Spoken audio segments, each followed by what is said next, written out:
A day in my life as a 24-year-old Daisy Ma'am. Hello mga kapakutamad, it's me again, Heron Kawaii. So ito nga palang video ng ito ay 2 weeks ago na. Simulang nagpunta kami rito sa may Maple Grove. Nagaya kasi si Ate May at ito nga't nauna nga kaming tatlo. Kaya naman eto, ginala nga muna namin si Meron at naglibot nga muna rito sa may Maple. Marami nga rito mga stall kaya naman enjoy mo rin talaga lalo na kung may pera ka. Habang naglilibot nga kami may nakita nga kami ritong pabilihan ng mga laruan. Naakit nga rito ni Ate si Meron. Sino ba hindi maakit sa ganito? Nung bata rin ako gustong gusto ko rin yung laruan na yan.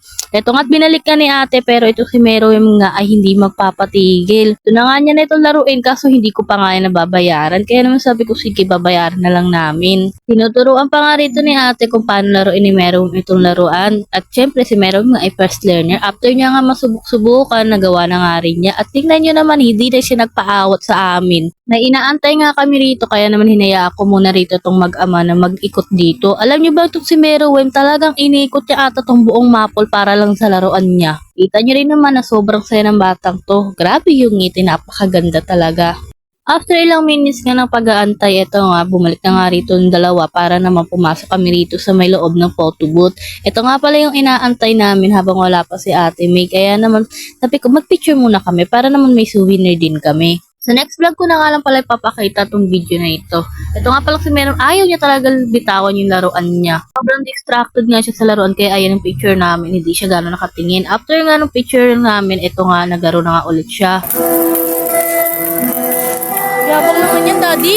Halos pagod na nga ako rito kakasunod sa mag-ama ko, kaya naman sobrang layo ko na sa kanilang dalawa. Ito kasi si Meron, sobrang dami pa rin ng energy niya. Kita niyo naman, di ba? Tumatakbo pa talaga yan at happy-happy talaga siya sa laruan niyang yan. Mapakalsada man o lupa ay hindi nga yan magpapaawat. Talaga nga maglalaro yan. Tingnan niyo naman kung gaano kapogi yung anak kong yan. Anak ko yan eh. Mabilis nga lang palang natanggal yung handle na ito. Kaya naman ang batang to gumagawa ng paraan para ikabit yung laruan niya. At syempre, proud pa siya na siya ang mismo ang nagkabit ng laruan niya.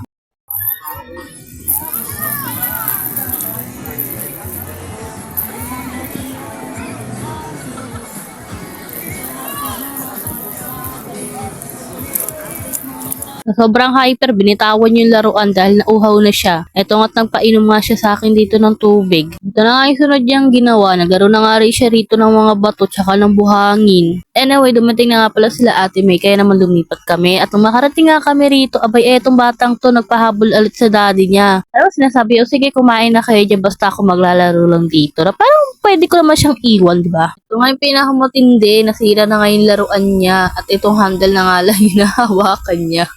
Naputol na ba naman kasi? Fast forward nga ito na nga at uuwi na nga kami. Ito nga Meron, may topak pa. Ayun lang. Bye bye.